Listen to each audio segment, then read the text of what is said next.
The city is continuing discussions on how to tackle a nearly $158 million budget shortfall. More than a dozen San Antonio groups are also waiting to learn whether they'll receive alternate funding. KENS 5's David Lynch explains what's at stake ahead of Thursday's meeting. Last month, the mayor asked leaders with deep pockets to take on funding 15 organizations currently receiving money from the city.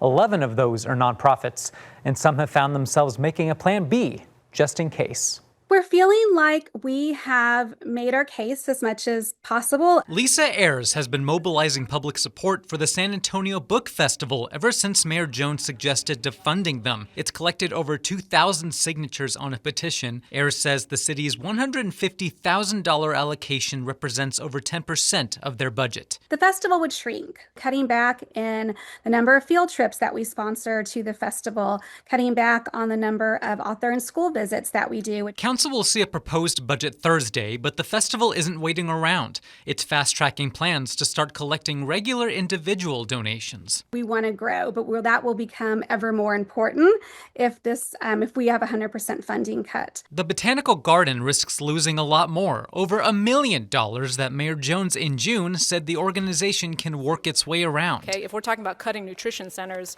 we're not going to fund the botanical gardens. But CEO Catherine Trumbull says the impact would be dramatic.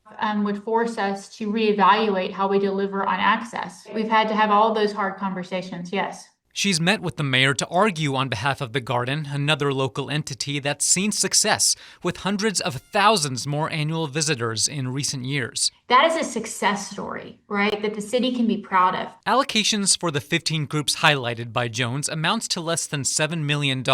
Other options on the table to fix the budget gap, rediverting ready-to-work funds and raising property taxes for the first time in decades. At this point, the mayor's office hasn't said if anyone has responded to a request for funding help.